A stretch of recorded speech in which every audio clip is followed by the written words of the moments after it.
Eh, Pertama, saya mau bilang begini. Eh, Kalau kami mau bilang kami sudah baca juga, apakah yang lain percaya?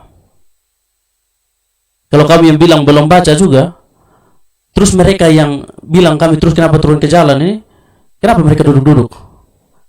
Kembali lagi pada pernyataan teman-teman yang lain tadi bahwa ini mulai berangkat dari proses yang salah. Dari proses yang salah ini sampai kepada tidak melibatkan publik yang kemudian harus terdampak atas rancangan undang-undang yang telah disahkan kemarin ini. Oke, saya bisa potong sebentar terkait proses yang salah. Kenapa adik-adik tidak sejak awal? Sudah tahu ini salah, kenapa membiarkan sampai disahkan dulu baru protes? Mungkin. Nah, ini kalau kemudian banyak kalangan yang mempertanyakan itu dan tidak mengkawal dengan baik, bahwa proses ini sebenarnya sudah dicegah.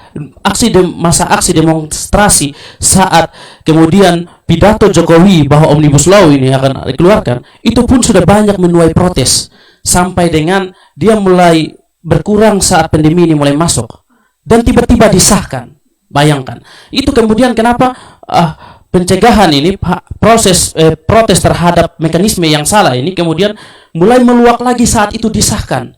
Kita cuma minta satu, memang ini belum masuk dalam lembaran negara, belum dapat nomor. Nah kemudian yang menjadi harapan kami saat kami aksi kemarin juga adalah kami ingin agar kemudian Presiden Joko Widodo mengeluarkan peraturan pengganti undang-undang. Sehingga kemudian mekanisme yang salah, substansi yang tidak jelas, draft yang tidak diketahui oleh publik ini kemudian bisa jelas. Bisa jelas. Nah, hal yang kedua adalah terkait banyak juga kemudian komentar-komentar banyak kemarin yang telepon dan WA tanya tentang kalian kan mengkaji ini dengan baik. Nah terus kenapa kalian tidak tahu bahwa ada mekanisme ke Mahkamah Konstitusi? Sampai ke Mahkamah Konstitusi kita punya mekanisme juga. Mekanisme dia harus masuk dalam nomor lembaran negara, kemudian kita masuk untuk judicial review nanti. Kita harus mengkaji dengan baik. Nah, terkait aksi kami kemarin itu sebenarnya murni bahwa salah satu poin pentingnya adalah mulai dari proses saja sudah salah. Bagaimana dengan substansi yang kita bahas ini? Gitu. Ada berbagai, kalau kita bahas undang-undang satu persatu, tentunya waktunya tidak cukup hari ini.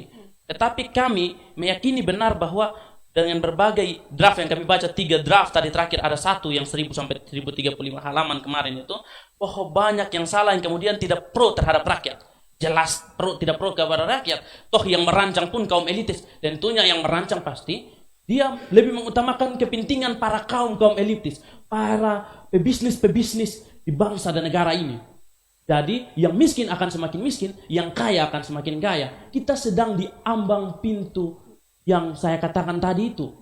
Makanya kemudian kalau kami tidak bergerak, maka bagaimana kemudian tindakan ini bisa dihentikan? Toh Presiden hanya bisa mengeluarkan peraturan pengganti undang-undang jika dalam keadaan yang terdesak.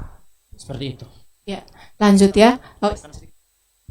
Sebenarnya begini, kalau misalkan ditanya kira-kira adik-adik mahasiswa atau pemuda-pemuda sudah baca, saya mau balik bertanya saja ke DPR. Kira-kira DPR sudah membaca tidak?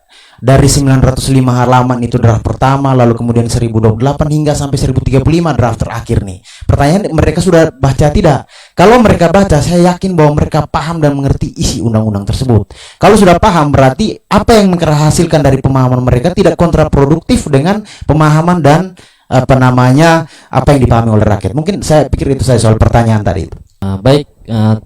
Berkaitan dengan pertanyaan antara sudah baca atau belum, dari teman Kemen ini tadi bertanya kepada DPR. Nah sekarang saya bertanya kepada teman-teman yang bertanya sudah baca atau belum.